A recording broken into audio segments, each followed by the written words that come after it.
Hello everyone, welcome to another video. Today we're talking about early game in the storage. Now, there's just going to be a lot of walking this time around. I don't really have a private server at the moment, so it's just going to be like a lot of nothing, but a lot of it revolves these type of entities, and we're going to go ahead and get into it. I'll just start with this first point since we're here. These type of entities like Scout, the guy with the fire axe, all of them, Patient Zero, little anime guy that you can open, that you can always melee to death without an issue. They should be giving more money, especially for new players. And if you can't change it specifically for new players, then just simply making it so these type of entities actually give more money just in general. 45 is cool, but it's not really literally anything, especially if it's only a one-time use. You're wasting your time having to hit them and stuff. So it causes a lot of issues. Top Guy is another perfect example. As you can see, I have to waste my time having to melee him if I was a noob. Sometimes, like, I don't know how he gets stuck here. That's just kind of unfortunate, I'm not gonna lie. Anyway,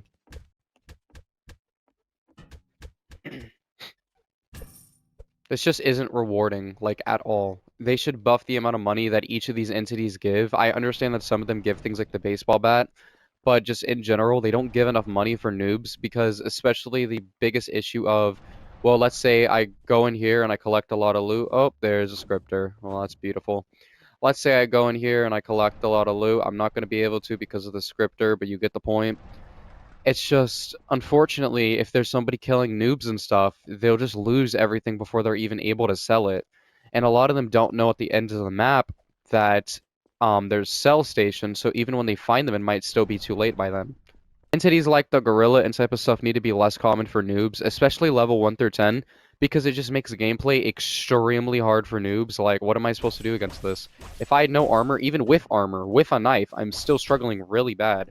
Obviously, it's for like the slightly more advanced noobs, but being able to find these consistently sucks as a new player. This, the shark, banana, etc., the ones that are really hard to deal with early game, especially the green, red, and blue aliens, it's just really rough dealing with them early game, so I really do think they need a decreased spawn rate specifically for noobs. My next idea is around traps and these, the spike trap and the Venus trap. For your first ever spike trap you put down, I would recommend making it half off. Same thing with Venus fly trap. I'd also recommend it half off. If they sell it, it does not go back to being half off. It's just a one-time purchase to make it easier and easier for noobs to actually get their first traps down. So the Venus would only cost 5,000, the spike trap would only cost 250. This would make it a lot easier to help noobs already start everything. This type of area, I have a few comments to make, especially if this whole thing, I think there should be an option to find money on the ground. Like, as an example, if I drop 100 right now, this is about the only time you're ever going to find cash drops. Now, imagine if this was like, as an example, a drop. You'd walk in, oh, there's $80 sitting right here, a knife and a water bottle. The reason I'm saying money would be a cool feature is simply because since people struggle with selling things, especially early game, if you don't know what you're doing, being able to find cash drops on the ground would actually save a lot of time, a lot of energy, make money seem a lot faster than it actually is. And the reason I'm saying this is because obviously I died to this guy, right? Oh no, I died. I lost all my stuff, but my money's the exact same. Oh no, I lost everything. I didn't make any money off that run. I just wasted a whole hour of grinding. What am I ever going to do? This game sucks. There's cash drops. Obviously, it's not going to be the same idea because you still made a profit because you found money around your unit. So now that you found money in one of the units, now your money is actually slowly going up without having to sell everything. So even if you die, you're still making a profit. Next is about this metal shelf right here. Now, the idea behind this would be allowing you to store things on this, and before somebody says this would be the replacement of the safe, let me explain. You'd only be able to put one of every item. So as an example, let's go ahead and equip 3 knives just to make this easy. So on the top area, it wouldn't necessarily be the top, it would be these middle ones. It's just the top is the easiest one for me to do right now. You'd be able to store items like this, not by dropping them, but by putting them down. And you could only have 3 per row. And every row, there would only be 3 max and only one of every item. So it doesn't matter really what the item is, you can only put one of every down.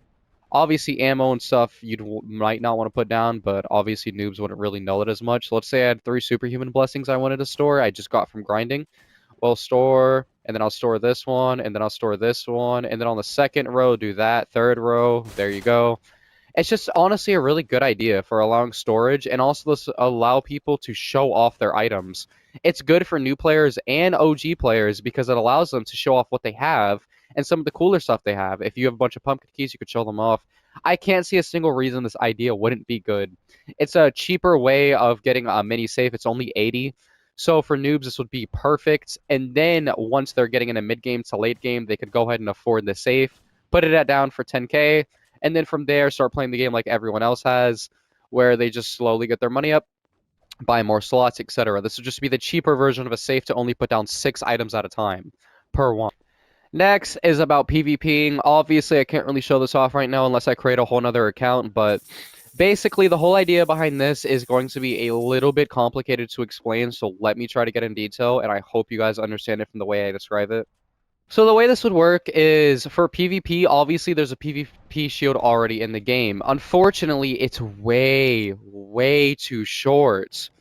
It's just so short to the point that, like, why is it even in the game? It does really nothing. By the time you're already getting level 3 is by the time you kill a few entities, and that's about it.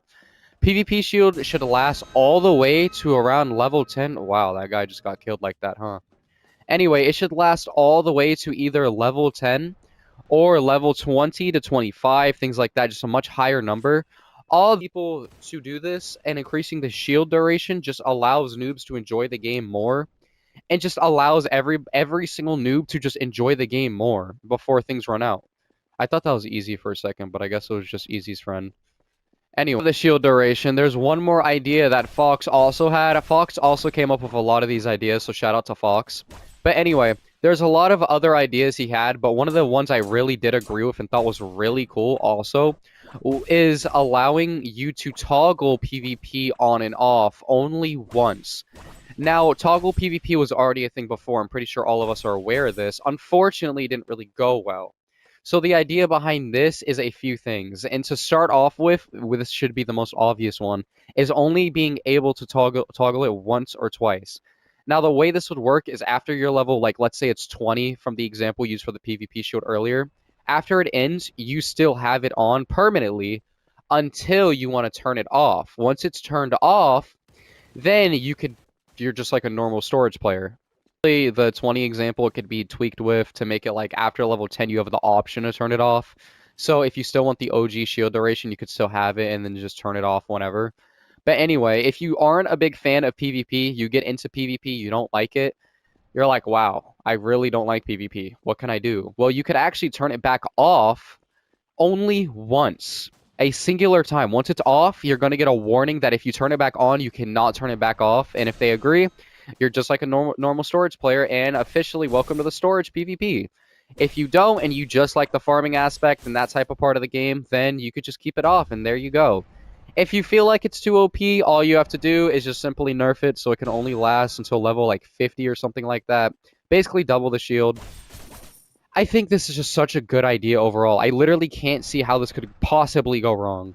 I felt like, personally, finding slots and being able to upgrade your slots with safe and all that is just too hard to find. Like, I feel like the bank is too hard to find for early game. I feel like it should spawn guaranteed every like 200th opening or something like that. If not, just increase the chance depending on your level or how long it's been since you last bought a slot. It could be whatever. Just try to make it slightly more common, and especially the Builder Bob guy that you can upgrade your base capacity and also up that. And by the way, the whole reason I'm even saying this from the get-go is just simply because it just feels like, especially of how long had to sit there for like an hour or two straight just trying to find even upgrading either thing for either slots or building capacity. It just felt like it was too hard to find always. So I would definitely change that. If you didn't know, you don't get any income from killing things with your spike trap at all, as it currently is, unless you hit them first. Now, this is a really bad idea for a lot of reasons, but the main idea is for things that could one-shot noobs, you don't want it to be like, well, guess what? Now you can't really do much because if you go close to it, you're immediately dead. If you go away from it, you're immediately dead. It's really bad. Look at that. No money, no shark teeth, no nothing. I got nothing from that. You should guarantee always get the loot from this. And the last thing is adding more skin packs for these type of things. Currently, I think we only have 4, if I'm right. The Green, the Menace, Nebula, Flame. I think that's it. But I feel like we could have some more. Like, my original idea was adding This is going to be a little bit of explaining to do. Just kind of trust me on this one. So this all revolves around the original skin. So let's go ahead and take off the skin. As you can see, we have it. My idea was making a skin pack where like this part is all chipped or broken off. For the double barrel, it's like broken in a way. There's already kind of like it's kind of already slightly a thing with the revolver and the rest of them with what's it called, damaged. But instead of it being rusty, it should be like half broken or part of it broken or chipped or something like that. Something so noobs actually have another choice for a knife skin or another thing for this, that, these skins that are really hard to grind for. Make it semi easy. Make it something that everyone can achieve with only like a few hours of game time. That's it. Thank you guys for watching today. I know I talked about a lot, and I know this was a pretty short video, at least from what I usually do. Make sure to like and subscribe as always. If you have any feedback on any of my ideas, want any changes to any of my ideas, have any feedback, or what you feel like is messing up with the game, then go ahead and put it in the comments below. I'd like to hear feedback on any of my opinions or anything. Maybe Emu himself will see some of them and maybe add some of them.